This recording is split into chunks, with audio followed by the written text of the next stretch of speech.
Hello बच्चों, चलिए प्रश्न को पढ़ते हैं। कहता है कि विलयन की मोललता बताइए। हमें विलयन की मोललता को बताना है तथा मोललता तथा मोलरता में क्या अंतर है ये भी बताना है। मोललता तथा मोललता में क्या अंतर है, ठीक है। तो हम देखते हैं अपने उत्तर को यहाँ पर, ठीक है।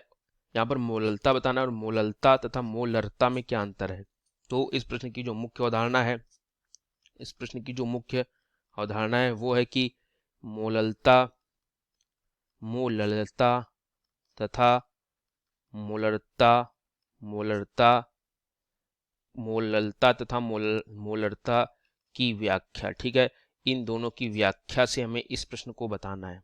तो हम देखते हैं, कैसे देखते हैं। सबसे पहले यहाँ पर मोललता विलयन की पूछा गया तो मोललता को समझते हैं। तो मोललता जो होती है वो होती है 1 किलोग्राम 1 किलोग्राम विलायक 1 किलोग्राम विलायक में उपस्थित 1 किलोग्राम विलायक में उपस्थित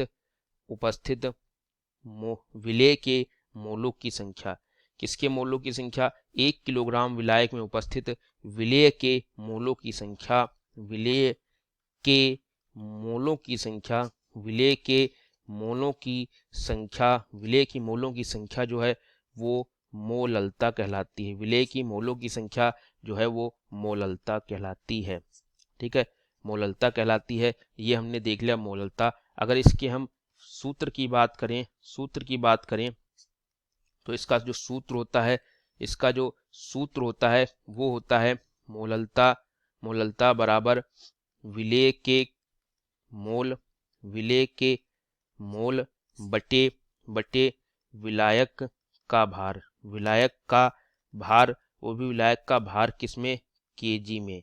विलायक का भार केजी में मतलब किलोग्राम में, ठीक है। अब हमें मोललता तथा मोलरता में अंतर को बताना है। मोललता तथा मोलरता में अंतर को बताना है। तो यहाँ पर अगर मोललता देखें, ठीक है, यहाँ पर मोलरता देखें, ठीक है। हमने देख लिया है, यहाँ पर मोललता को देख लिया है। मोलरता में क्या होता है? यहाँ पर क्या होता है? विलेय के मोल विलायक में होता है। यहाँ पर सूत्र होता है विलेय के मोल और 1 किलोग्राम विलायक में कितने उपस्थित हैं, ठीक है। तो यहाँ पर सबसे पहले इसका मात्रक बात करें तो इसका जो मात्रक होता है क्या होता है? मोल पर केजी होता है, ठीक है। तो इसका जो मात्रक है, वो क्या होता है? मोल पर किलोग्राम।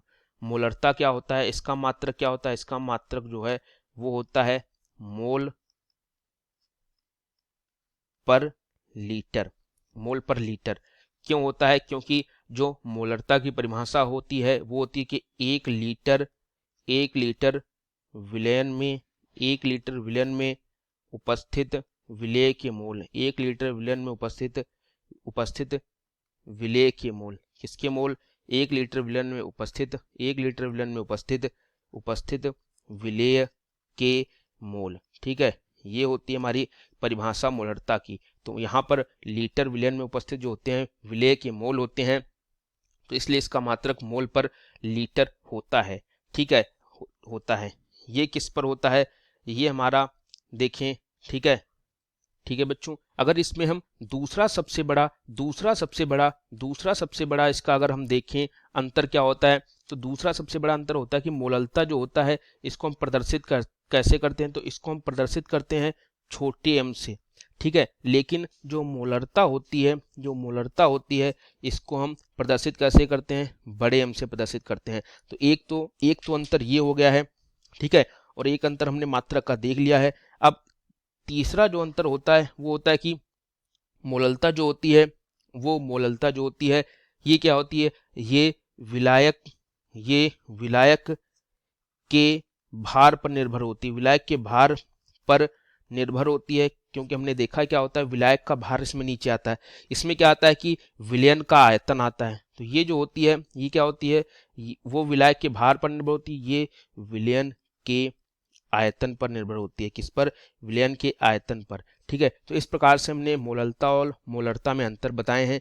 उम्मीद करता हूं आपको हमारे ये अंतर था मोललता की परिभाषा और उसका सूत्र सब कुछ समझ आया होगा अच्छे से आपको बच्चों, ठीक है। धन्यवाद।